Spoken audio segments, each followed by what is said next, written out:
Assalamualaikum warahmatullahi wabarakatuh. Saya Wahyudi dan teman saya Taufik Maudi dan Muhammad Arif Fajar Utomo.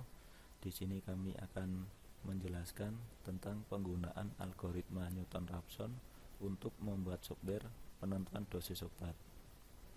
Sebelum masuk ke rumus perhitungan dosis obat, kita akan jelaskan terlebih dahulu sedikit tentang ilmu farmasi. Yang pertama adalah dosis. Dosis adalah takaran obat yang diberikan kepada pasien yang dapat memberikan efek farmakologis atau khasiat yang diinginkan. Menghitung dosis obat, awalnya penentuan obat ditentukan berdasarkan resep secara turun-temurun sehingga memiliki efek yang berbeda-beda dan kurang berhasil. Maka muncullah obat sintetis. Penentuan dosis berdasarkan umur, berat badan, dan jenis kelamin. Rumus D per H sama dengan X per V. D desired dose atau dosis yang diinginkan adalah dosis yang dipesan biasanya dalam miligram.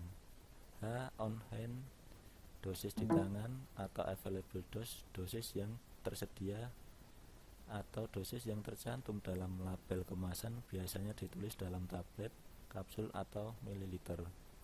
X unknown atau jumlah obat yang belum diketahui.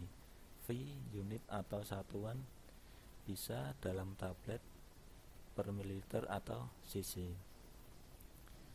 Contoh, jika kebutuhan obat ibuprofen 400 mg PO dan di kemasan obat tertulis ibuprofen 200 mg per tablet. Dengan rumus 400 mg per 200 mg sama dengan X tablet per 1 tablet. 200 X sama dengan 400. X sama dengan 400 per 200 sama dengan 2 tablet. Kenapa pendosisan dilakukan dengan komputerisasi? Pendosisan terkomputerisasi dilaksanakan dengan mensimulasikan jalannya obat di dalam tubuh pasien menggunakan farmakokinetik. Implementasi farmakokinetik secara komputasi numerik telah meningkatkan proses simulasi dalam komputer menjadi lebih cepat dan akurat. Selanjutnya akan dijelaskan teman saya, Saudara Taufik Mahudi.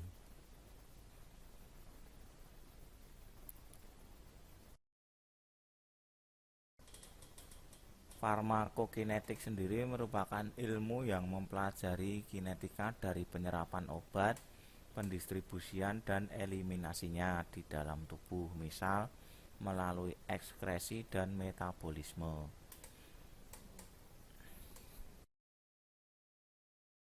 Kinetika dari penyerapan obat, pendistribusian, dan eliminasinya di dalam tubuh, misal melalui ekskresi dan metabolisme. Farmakokinetik mempunyai rumus dasar Y sama dengan D per V EXP min CL per V T plus Excellent. Sedangkan penjelasan dari rumus farmakokinetik sendiri, Y merupakan konsentrasi obat dalam darah, D merupakan dosis obat, V volume distribusi, merupakan perkiraan aperen obat terlarut dan terdistribusi dalam tubuh. CL sendiri merupakan clearance obat, adalah kecepatan obat dibersihkan dari dalam tubuh atau volume plasma yang dibersihkan dari obat per satuan waktu. T merupakan waktu, dan waktu obat berubah menjadi setengahnya untuk dieliminasi. Sedangkan excellent sendiri error yang menyertai perhitungan statistika. Dari rumus dasar di atas digabungkan dengan rumus likelihood karena menghitung data distribusi normal, sehingga hasilnya tampak seperti gambar berikut. Sedangkan fungsi likelihood adalah fungsi probabilitas bersyarat berdasarkan pertimbangan dari alasan kedua yang fungsi tetap. Dari Dari persamaan likelihood tadi didapatkan 3 variabel, yaitu V, CL, dan standar deviasi. Maka dalam jurnal sudah disajikan rumus jadi. Masing-masing variabel yang telah digabungkan dengan Newton-Raphson karena kompleksitasnya, sehingga hasilnya tampak seperti gambar berikut. Untuk selanjutnya akan disampaikan oleh Mas Muhammad Arif Fajar.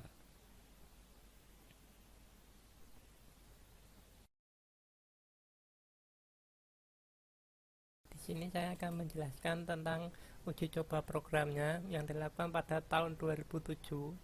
Uji coba program ini diambil dari Rumah Sakit Malang berdasarkan data pasien pada tahun 97. Di sini terdapat pasien nomor 7 dan 8 ini mempunyai data injeksi yang sama. Ini yang akan dijadikan acuan nanti untuk perhitungannya.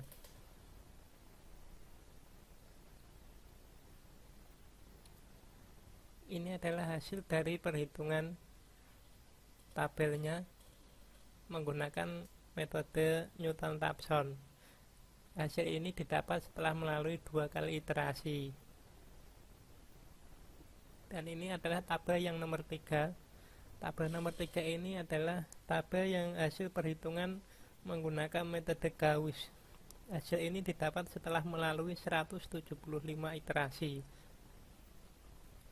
Nah, ini adalah selisih dari perhitungan menggunakan tabel Gauss dan tabel Newton-Raphson tadi antara selisih tabel nomor 2 dan nomor 3. Selisihnya hanyalah 0,0,0. Kesimpulan dari hal ini adalah penggantian metode Gauss-Jordan dengan Newton-Raphson dapat meningkatkan kecepatan perhitungan numeris algoritma NPOM secara cukup signifikan. Seperti tadi, hasil perhitungan tadi, kalau menggunakan metode Newton-Raphson hanya menggunakan 2 kali iterasi. Kalau menggunakan metode Gauss, didapat hasil tadi setelah melalui 175 iterasi. Namun kelemahannya, kalau menggunakan metode ini, penggantian di sisi lain menyebabkan penurunan rumus menjadi lebih kompleks karena tiap variabel harus diturunkan satu persatu.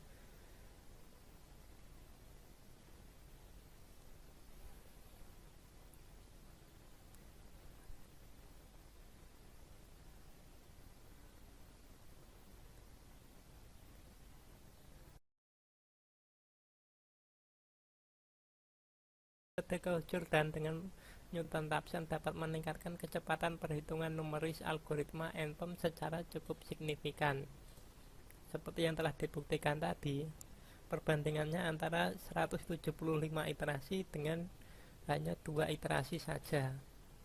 Namun, di sisi lain terdapat kelemahannya, yaitu menyebabkan penurunan rumus menjadi lebih kompleks karena setiap variabel harus diturunkan satu persatu. Sekian, terima kasih.